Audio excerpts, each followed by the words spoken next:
Welcome to By Your Side, Divorce Law and Support.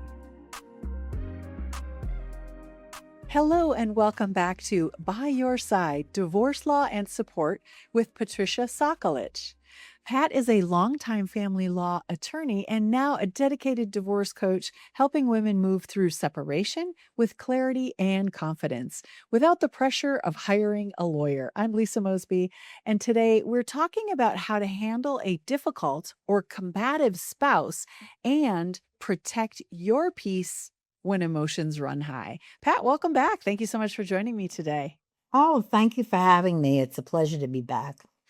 Pat, what kinds of behaviors usually make a spouse difficult during a divorce? Well, as you know, some spouses are difficult, which is the cause of the divorce.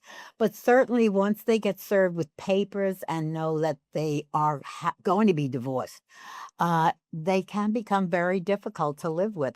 And as you know, or let me just say that under the New York law, spouses sort of have to live together pending the divorce. In other words, it doesn't mean just because you file papers that he's going to be leaving the house. He's going to be there for the duration until, unless he's actually sort of evicted by the judge for some egregious behavior. Otherwise, he's there with you, and your life has to go on. And some of the ways they make it very difficult is by being controlling. Some husbands will cut off their credit or debit cards. Um, some husbands become very passive aggressive, things that they would ordinarily do, like take out the garbage or help the children with homework or pick them up from school. All of a sudden, they will not be cooperative, and they will be, as I said, very passive aggressive and not very helpful. This is a very difficult situation because you can't really change the behavior. They're not going to listen to reason or, work with you on it. So there's, limited ways that the mother can sort of power through this, but it's not easy. And I hear that oftentimes, that combative, that how the personality may change a little bit because it's a tough time. Emotions run high. How can women set healthy boundaries without making the conflict worse? Right. Well, boundaries, it depends on the person. Some people have already set boundaries in their life. Some people don't even understand what that means. So it's very difficult for them to get through this period. However, what I would suggest to them, and I often do, is that they should have as little contact with the person as possible. In other words, unless it's a fairly amicable divorce where you can continue working together at least with respect to the children, I usually tell them to limit their conversations. In other words, many times the husband or partner will say, "So what do you want me to do about the money? Like how much child support do you want? What do you think? I'm not made of my..." And what I often counsel them to do is to step back. Don't get involved with these kind of conversations. These are conversations for your lawyer to work out. In other words, the time for the parties to work these things out are gone. It's over. Once you file for divorce, it's a signal that things have not been good. He's not been cooperating with you. There's problems. And therefore, engaging with him in any discussion is going to be it's going to be kind of fruitless because, first of all, they're doing it just to generate an argument, generally. They're not really looking for helpful suggestions. The other reason is many times they're the ones that are causing the problem. As I said, either they're cutting off money, they're doing passive aggressive things around the house, and they're becoming very, as I said, argumentative. So if the woman has a healthy boundary, then she knows how to control this. But most women don't. They're under a lot of pressure, and they're trying to they keep thinking, well, maybe I can work it out with him. He's talking to me, so maybe we can work this out. And it's giving you a very false sense of security because That's really not what his goal is. So what I say to them is just calmly say, these are really discussions that you should have with your lawyer. And my lawyer is available anytime to discuss them with her so we can work through this as, as well as possible. And that's my general advice. I give it often and loudly. And it sounds like you just don't want to engage, but yet you're getting pulled into these conversations. You want to respond. So having it prepared ahead of time, taking your advice, planting Yeah, that seed in our head and preparing it ahead of time to say, you know what, let's have our lawyers figure this out. exactly. Let's not have this conversation. I totally understand that. If a spouse is sending constant text messages, emails, maybe voicemails, how can someone manage that without feeling overwhelmed? Well, once again, it's a matter of a boundary. You will accept them and you'll deal with it for a while, but some people are just bombarded. It's interfering if they're working, if they're with their children, it just is constantly interfering.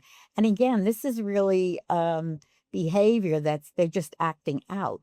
You know, it's not that they need anything in a hurry. They're just acting out and they're trying to control your time. So again, if it's a reasonable request or text, answer it. Otherwise, you have options. Turn off your phone. I would say simply, I'm not available right now. I'm busy doing something, and turn off your phone. Uh, there's people. Honestly, there's husbands or clients that you can't really work with. You're trying to work with them, pacify them, and thinking they're working with you, but it's really a false illusion, and you're wasting a lot of emotional energy trying to fix what's broken. And Pat, let's talk about divorce coaching. I think this is a relatively new idea. It hasn't been around for all that many years, but how can divorce coaching help women to feel more confident in responding or not responding if that needs to happen when the tensions arise? Well, that's one of the benefits or one of the advantages of having a divorce coach, because many times a lot of these issues start before there's even a divorce pending. So if you have a divorce coach ahead of time, you can give the person heads up and say to them, this is how you handle this. And a lot of women are just afraid to file because of the repercussions or the negative attitudes they're going to receive. Some of them are just afraid to do it.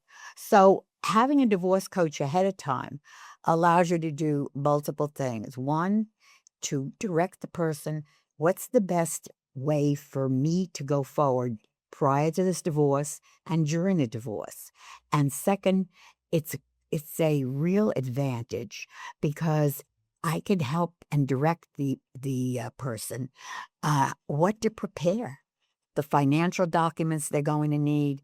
What I will tell you is that, financial documents may be available and in the house, but once you file for divorce, he's going to scoop them up and you're never going to see them again.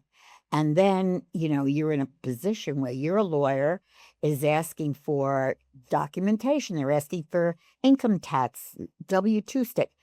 And you turn around, look in the files, whatever, you look in your QuickBooks that he uses, and the password's been changed and everything with the papers just disappears. So then what happens is your attorney has to go through discovery, and if your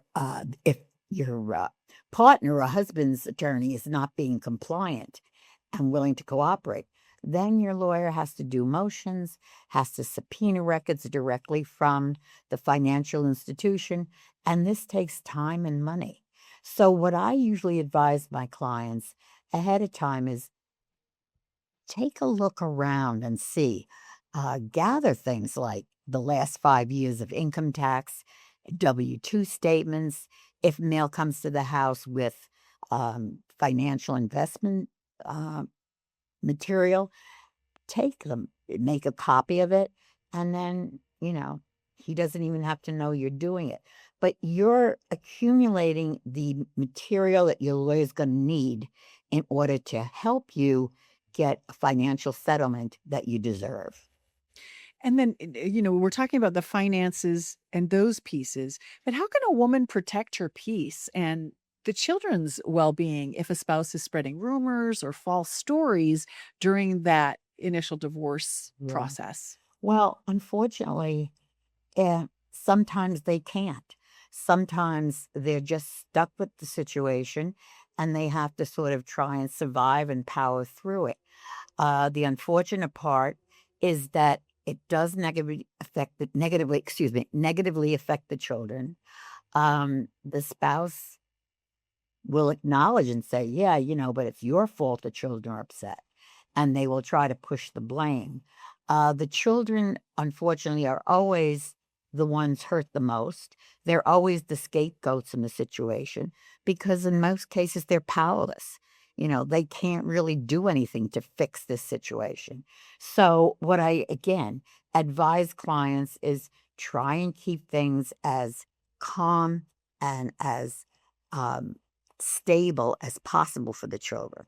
When I say calm, what I really mean, what I'm really saying is try not to engage in conversation that's leading directly to an argument. Try not to engage in what he's saying. Let's try and settle this ourselves. If that was the case and he was available emotionally and intellectually to do that, you would have probably been able to do it during the marriage. So at this point, he's, doing one or two things. He's just trying to sort of gaslight you and make you think you're crazy. Like, why couldn't we fix this before? Or else he's just throwing stuff out to agitate. Again, the best answer is to, we've tried to work this out and we haven't been able to. And right now, the best thing is for each of us to speak to our lawyers and allow them to try and help us get through this. And as far as the children, you try to keep things as calm and as stable for them as possible. And there isn't really much else you can do, especially if the husband or father is just doing damage. It's hard. But there's those few things, as I said, trying to keep things steady for the children, trying not to engage in anything that's going to lead to an argument, and always throwing it back to, you know, we hired lawyers. Let's talk to them about it, and they'll help us work these things out. Pat, I want to talk about the idea of divorce coaching. When I think of coaching, I think of a coach who's somebody's they've been there before, they've seen, they have experience, they know what to expect, what's coming in the future, and so if a person needs a sounding board, if you will, Mhm. or someone to actually maybe rehearse with or have these conversations with ahead of time before having them with their spouse, would you say that that describes your role in that divorce coaching role? Yes, in fact, that's one of the main focus of being a divorce coach. That's trying to empower the person and make them aware of what's going to happen down the road. What are the potential behaviors that are going to be negative and to affect you? How the partner is going to try to upset you, right? Or force you to do things that you really wouldn't do normally. Um, when I say that it helps to have a coach, what it also does is it allows me to give them sort of like an inside look at what's transpiring as the case goes along. Um, many people, many clients in the past have said to me that their lawyer didn't answer the phone or doesn't have time to explain or doesn't listen to what I'm saying. So uh, giving them the advantage of knowing exactly what's happening each step along the way gives them a lot of confidence and power and feeling that they know what's happened. And when they get to court, they know what's going to happen that day in court. The first thing we do usually after filing papers is we set up what we call a preliminary conference. And basically, a preliminary conference means that the two attorneys and the parties have not been able to settle this. So we're inviting a judge to step in and help move this along. And what happens at a preliminary conference is the attorneys go in conference with the judge and lay out the problems, and the judge will try to mediate or set up a plan that's going to work for the time being. The clients, what they don't realize is they never get to see the judge at a preliminary conference. They have to be there in court. But many times when you're walking out of court, they'll say, well, how come I didn't even get to speak to the judge? I didn't. Well, that's what a preliminary conference is. And giving that kind of information ahead of time is well, they're not disappointed. They're not outraged they didn't get a chance to speak with the judge. Uh, the problem the problem with cases like this involving acrimonious divorce is that your client, meaning for me, the wife or the mother, always wants to tell the judge what he did or what's wrong. And unless you go to trial, there isn't an opportunity for the client to speak and say what's wrong. That's what you have an attorney for. And having a divorce coach means that you have someone that you can tell, and I can tell them, these are the things that can be done. I would advise you in this case to go this way.